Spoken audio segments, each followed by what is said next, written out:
গত কয়েকদিন ধরে দেখাচ্ছি অঞ্জলি শীলের কথা। তার নামে এনআরসি নোটিশ অসম সরকারের থেকে। তিনি মুখ্যমন্ত্রী মমতা বন্দ্যোপাধ্যায় ক্ষোভ প্রকাশ করার পরে তিনি শক্তি পেয়েছেন, ভরসা পেয়েছেন, আর এবার হাতে পেলেন সেই এনআরসি নোটিশ। হাতে পেলেন, কিন্তু আতঙ্কিত নন এখন আর। হাতে পেলেন তিনি এই এনআরসি নোটিশ। সোশ্যাল মিডিয়ায় ঘুরছিল এনআরসি নোটিশ। ফালাকাটার অঞ্জলি, বিজেপি শাসিত অসম সরকার এনআরসি নোটিশ দিল।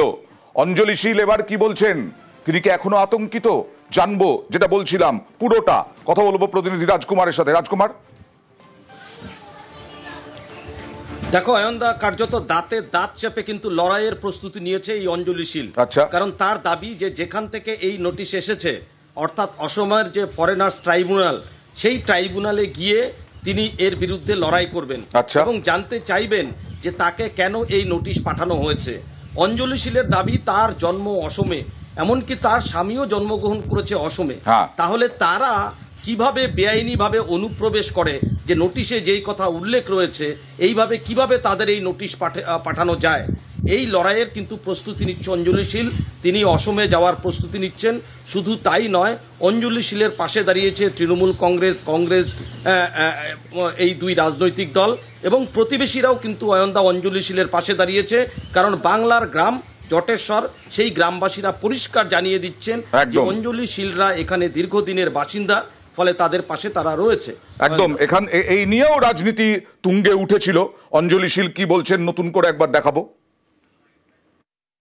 সকাল 8টায় নোটিশটা আমাকে থানার ওসি সাহেবরা এসে আমার হাতে দিয়ে গেছে। যেহেতু আমার আসাম থেকে আসছে, সেটা আমার আসামে যেতে হবে। আমার ভাই আছে, আমার বাবা আছে, তারা ওইখানে আত্মীয় স্বজন অনেক আছে। তাদেরকে নিয়ে আমি বিষয়টা ভাববো, কি করা যায়, কি করলে ভালো হবে, বা এটা আদৌ সত্যি কি মিথ্যা, সেটা আমি ওখানে গিয়ে যাচাই করব। আরো একটা ইস্যুতে তোলপাড় হচ্ছে রাজনীতি। স্পেশাল ইন্টেন্সিভ রিভিশন ভোটার তালিকা বিহার দিয়ে শুরু হয়েছে, এবার কি বাংলায়? এই নিয়ে জল্পনা শুরু হয়েছে, কিন্তু লোকসভা রাজ্যসভা চলছে না। বিরোধীরা এককাট্টা, বিরোধীদের হইহট্টগোলে আজকেও লোকসভা মুলতুবি হয়েছে। দুপুর 2টোর সময় আবার খুলেছে লোকসভা, আর ওদিকে রাজ্যসভা দিনের মতো অর্থাৎ সোমবার পর্যন্ত মুলতুবি হয়ে গেছে। प्रश्नकाल के समय केवल आते ही सदन के अंदर या सदन के बाहर नारेबाजी करें, ये उचित नहीं है। आप सदन नहीं चलाना चाहते, सदन में चर्चा नहीं करना चाहते,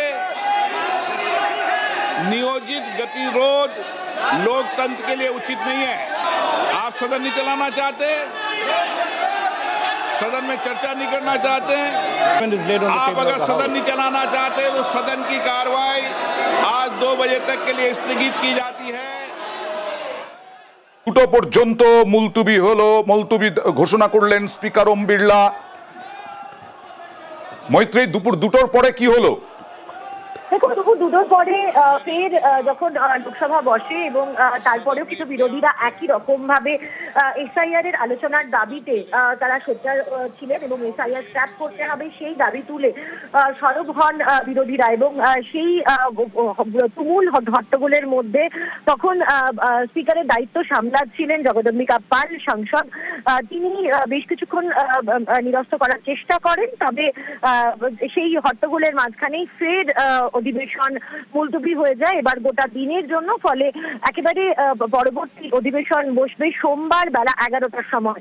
তোমাকে এ প্রসঙ্গে জানিয়ে রাখতে চাইবো যে আজকে বেলা 12টার সময় অল পার্টির ডেলিগেশনকে ডেকেছিলেন স্পিকার ওম বিড়লা, এবং সেখানে কিন্তু তৃণমূল কংগ্রেসের তরফ থেকে তৃণমূল কংগ্রেস এবং বিজেপির তরফ থেকে একেবারে দায়িত্বহীন ভাষায় বলে দেওয়া হয়েছে যে এসআইআর নিয়ে আলোচনা করতেই হবে। সেখানে যেটা আমরা সূত্র মারফত জানতে পারছি যে সরকারের পক্ষ থেকে স্পিকার যেটা জানিয়েছিলেন যে এসআইআর ইস্যুতে ইসিআই এর বিরুদ্ধে আলোচনা করা সম্ভব নয়, যেহেতু ইসিআই একটি কনস্টিটিউশনাল বডি, সেই জন্য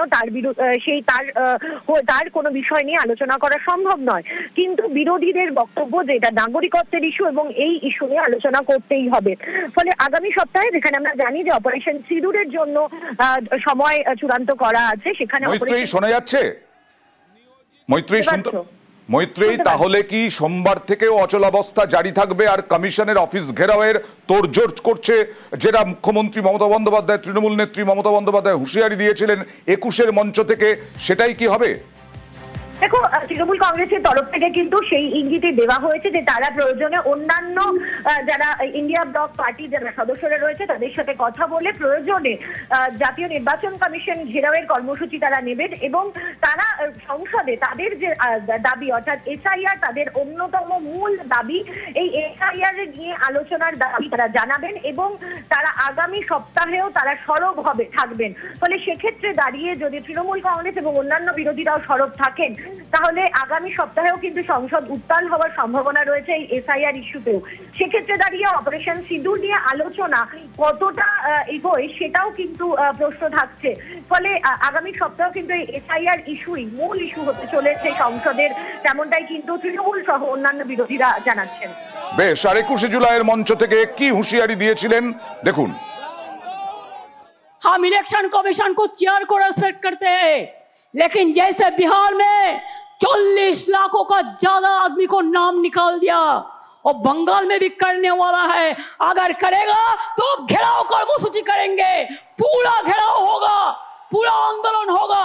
हम नाम काटने नहीं देंगे, हम नाम डालने नहीं देंगे डिटेंशन कैंप में। অন্যান্য দিনের মতো 5 দিনের অধিবেশন বিহার বিধানসভায়, কিন্তু সেই বিহার বিধানসভাও অচল। আর জেডি এবং কংগ্রেসের বিক্ষোভে বিহার বিধানসভাও আজকেও অচল। বিধানসভা ভোটের আগে তালিকা তরজা, আর সেই তালিকা তরজায় একেবারে সরব বিরোধীরা। এসআইআর এ প্রতিবাদে, স্পেশাল ইন্টেন্সিভ রিভিশনের প্রতিবাদে আজও বিহারের বিধানসভার বাইরে বিক্ষোভ। विरोध करेंगे, बिहार के जनता का सवाल है, गरीबों का सवाल है, गरीबों का नाम कट रहा है सबको। जो बाहर गया 4 करोड़ लोग, उसको क्या होगा? उसको तो वोटर आई कार्ड नहीं मिलेगा, वो वोट से वंचित हो जाएगा। तो इसीलिए हम लोग घेराव कर रहे हैं, 5 दिन से चल रहा है, 5 दिन से घेराव। जवाब देना चाहिए सरकार को, जवाब देना चाहिए मुख्यमंत्री को कि हम लोग विरोध करते हैं। मुख्यमंत्री बोले कि हम विरोध करते हैं, ये गलत काम हुआ है, क्यों नहीं बोलते हैं? जवाब क्यों नहीं देना चाहते हैं?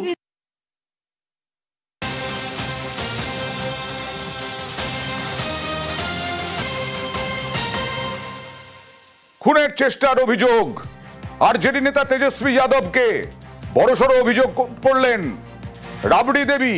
বিস্ফোরক অভিযোগ, কি বললেন দেখুন। तेजस्वी यादव को तो 4 बार मारने की कोशिश किया गया था, रास्ता में ट्रक से, ट्रकर से। क्या करिए, फिर यहाँ भी मारने की कोशिश हो रहा है।